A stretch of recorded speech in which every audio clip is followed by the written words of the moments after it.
우리나라는 걱정해야 될 게 이제 외자 유출입. 그렇죠. 그건 미국을 제외한 모든 나라가 걱정을 해야죠. 미국이 힘든 것보다 훨씬 더 많이 힘들죠. 이제 많은 국가를 힘들게 하고 특히 또 이제 강달러를 뭐 의도했든 의도하지 않든 불러와서 이제 굉장히 많은 또 물가 인상을 자극하고 그 뭐 의도론이라는 뭐 음모론까지는 안 가더라도 이런 부분에 대한 비판은 충분히 연준도 인식을 할 텐데. 알죠. 예. 너무 잘 알고 있고 2004년 5년대도 그렇대.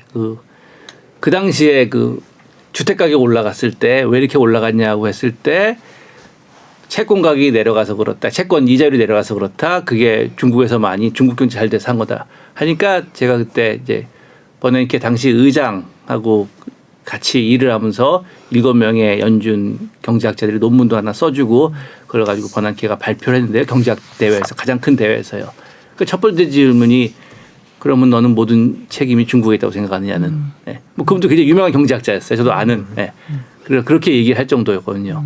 그 얘기는 이제 지금 거꾸로 또 적극적으로 미국이 이자를 올림으로써 전 세계에다가 이런 뭐 고통이라면 고통이랄까 그걸 가하고 있는데 그걸 연준도 알고 그렇기 때문에 그 고통 자체 때문에 뭘 바꿀 수는 없어요. 그럼 미국 국민이 가만히 안 있겠죠. 네. 그러니까 그렇지만 그 고통이 다시 미국으로 넘어오는 거. 그러니까 어떤 나라가 큰일이 나서 그 나라가 망하면 미국에 수출이 안 될 거 아니에요? 그럼 미국이 또 망하잖아요. 그런 건 고려를 합니다. 그렇죠. 저희가 항상 궁금했던 게 연준이 그런 걸 고려를 할 때 강달러 정책을 펼 때 뭐 예를 들면 한국이라든지 뭐 이런 다른 나라들의 다른 세계가 어려워진다라는 걸 그런 금리나 이런 거 결정할 때 얼마나 고려할까? 제가 이제 연준에서 일하면서 한국 경제가 잘 될 때는 미국에서 얘기를 안 해요. 왜냐하면 한국 경제가 잘 된다고 하지만 잘 돼서 미국 물건을 더 사봐야 얼마를 더 사겠어요. 근데 한국 경제가 크게 안 좋아질 때 그렇죠. 그럴 때 또 그 한국 경제가 안 좋아지는 게 세계 금융시장에 미친 영향이 얼마일까? 그건 굉장히 신경을 씁니다. 그러면 세계 금융시장이 흔들리고 그러면 미국 경제가 안 좋아지거든요. 그렇기 때문에 2008년에 수합을 해준 거고요. 그렇죠. 네. 그런 면에서 오늘 네. 우리 무역 수지 7개월 연속 적자를 기록했습니다. 사실 이게 이제 수출 시장이 이제 망가지면서 일어나는 거여서 그렇죠. 물론 뭐 이제 뭐 미국 입장에서는 직접적으로 올 때까지 시간이 걸리겠지만 이런 왜 우리 수출이 이제 어떤 바로미터라는 얘기도 하잖아요. 사실은 신경은 쓸까요? 그러면요. 그리고 또 우리나라가 워낙 디지털 경제가 잘 돼 있어서 수출 데이터가 이렇게 빨리 나오는 그렇죠, 나라가 그렇죠. 없습니다. 그 다음날 초하루에 나오잖아요. 오늘 초하루에 나온 거잖아요. 맞습니다. 세계에 이런 나라 없습니다. 그러니까 미국뿐만 아니라 전 세계에서 그전 달에 세계 경제가 얼마나 잘 움직이는지를 보는 게 한국 수출. 전 세계에다 그런 리트머스 시험지를 제공하는데요. 그게 이제 얼마나 전 세계에 퍼질까. 그거는 미국에서도 걱정하고 저는 이제 미국에서 그 무역 쪽에 일은 안 했지만 무역에서 일하는 사람들 보면 한국 대단하다. 자기들을 그거 제일 먼저 보고 초하루 날. 초하루만 나와준다는 게 얼마나 고마워요. 데이터라는 사람들. 그렇죠. 우리가 이제 수출 비율이 높다 보니까 의도치 않게 전 세계 이제 수출 경기를 이제 어떻게 표현하게 된 건데 저는 개인적으로 한 가지 또 궁금했던 게 우리가 지금 이제 어떤 기대, 뭐 심리 이런 얘기를 하고 있는데 연준이 여론이나 그런 이제 시장의 어떤 센티먼트 같은 것도 고려를 하나요? 굉장히 지표 위주로 할 것 같은데. 물론 지표를 가장 많이 보고요. 근데 시장의 센티먼트는 굉장히 많이 고려를 합니다.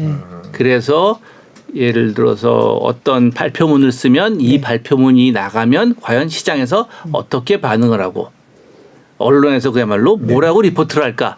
뭐 한국은도 할 겁니다. 당연히. 한국은행의 기자실이 따로 있잖아요. 그런 식으로. 그러니까 시장의 센티먼트 굉장히 중요하죠. 왜냐하면 그게 직접 거래를 하니까요. 그리고 그렇게 금융시장의 가격과 상관이 없어도 그냥 순전한 여론, 국민 여론 그것도 물론 신경을 쓰는 게 사실입니다. 그런데 그것은 항상 찬반이 같이 오거든요. 많은 경우에. 그러니까 모두가 찬성하는 걸 하면 좋은데 그런 건 없고요. 있으면 했겠죠 이미. 모두가 반대하는 건 당연히 안 하겠죠.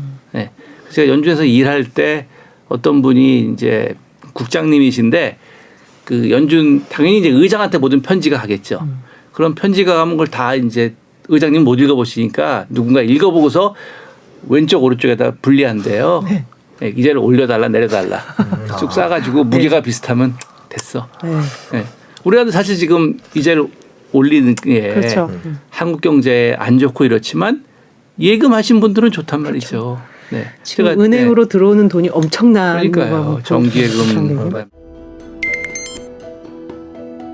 연준에서는 어떤 일을 주로 하셔요? 92년에 6월 가고 96년에 처음 직장을 연준에서 잡았습니다. 갈 때는 연준이 뭔지 당연히 거의 몰랐고요. 네. 그래서 96년부터 98년까지 2년 동안 처음에 일했는데요. 그때는 한국은행으로 말하면 조사국 모형부. 네. 그래서 경제 모형을 만들어서 그 수리 모형으로 미국 경제를 이제 분석하는 네, 그런 부서에 한 2년 동안 일했는데 뭐 막내로 일했으니까 뭐 일은 했지만 뭐 짧았고요. 버지니아 대학에서 5년 가르치다가 2003년에 다시 연준으로 오게 됐습니다. 그래서 2003년부터 그만둔 건 2011년인데 고려대학교 온 건 2010년입니다. 그 이제 두 개 합하면 한 9년, 10년 정도가 되는데요. 2008년 금융위기 당시를 좀 여쭤보고 싶어서 연준이 금융위기를 맞았을 때 어땠나요? 분위기는 어땠고 어떤 식으로 움직였고 이런 게 좀 그 당시에 연준 내에서는 워낙 이제 정신없이 움직이다 보니까 사실은 나중에 나와서 보니까 그렇게 큰 거. 그러니까 그 당시에 그 안에 있으면 얼마나 큰지도 모르죠 사실은. 네. 경제 전체가 움직여 보기에는 내가 맡은 시장, 내가 맡은 그 금융기관을 봐야 되니까요. 하루 종일. 그러다 보니까 그렇게 큰지 몰랐는데 나중에 지나고 나서 이제 다시 와서 보고 특히 이번에 이제 기회가 나서 화폐금융 교과서를 정원찬 선생님이 좀 개정판 같이 하자고 그러셔가지고 정원찬 선생님, 김홍범 교수님이랑 같이 셋이 개정판을 내면서 다시 한번 이렇게 읽어보면서 보니까 그때 이런 일이 얼마나 큰 일이 일어났구나 하는 것을 알면서 금융에 대한 생각이 2008년 이전과 이후로 나누면 금융이라는 게 그전까지는 계약을 하면 다 그 거래는 성사가 되고 몇 년 후에 다 되는 거다. 그래서 별로 의심을 안 하던 세상에서 2008년 이후는 그거 자체를 과연 될까? 저 사람은 안전한가? 하는 생각을 하는 것으로 바뀌었죠. 그렇죠. 그때는 금리를 굉장히 내려가면서 네. 경제를 좀 어떻게 살려보자고 하는 것이고요.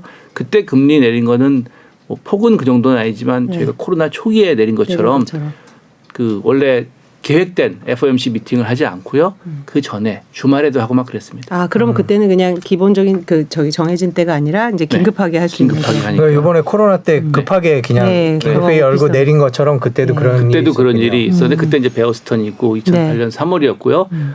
그것도 또 3월이네요.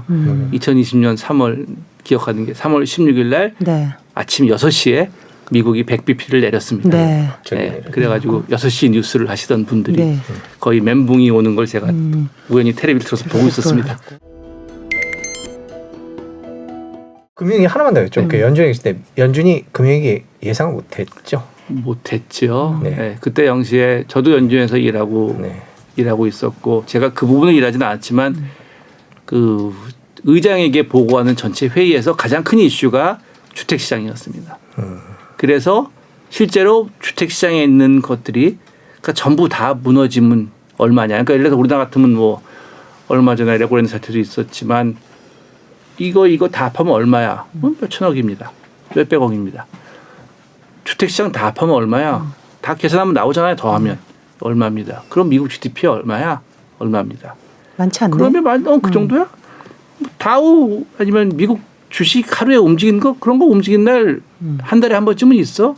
그럼 그 정도야. 오케이. 그렇죠. 그거를 갖다가 뭐 지금은 다 그 회의록이 나와 있으니까요. 다 돼 있어요. 그래가지고 그 사람들이 실제로 모든 걸 다 더해보고 했어요. 저도 기억이 나요.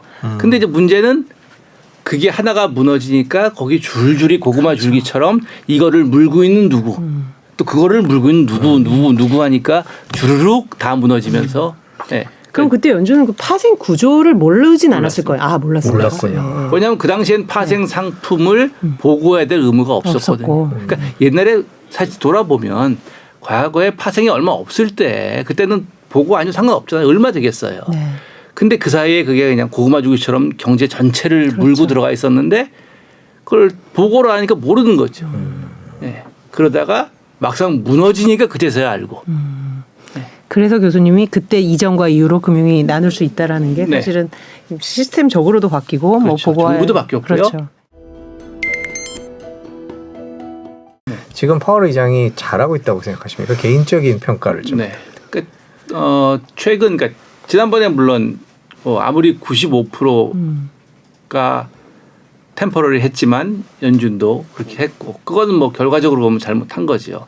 더군다나 그 위치에 있으니까 리더로서 책임은 뭐 그거는 어쩔 수 없는 숙명이죠 사실은요. 네, 그게 그 자리에 있었다는 게 뭐 운이면 운인데 또 그쯤 되면 운도 실력이잖아요. 네, 그렇게 할 수밖에 없고 그렇지만 이제 이걸 어떻게 잡느냐에 따라서 그야말로 틀린 공과가, 거를 네. 깨닫고 인정하고, 뭐 사과라면 사과하고, 그러고 나서 되돌아서서 어떻게 수습을 했는가, 그거를 잘하는 수밖에 없는 거죠. 어차피 앞에 건 잘못한 거고, 네.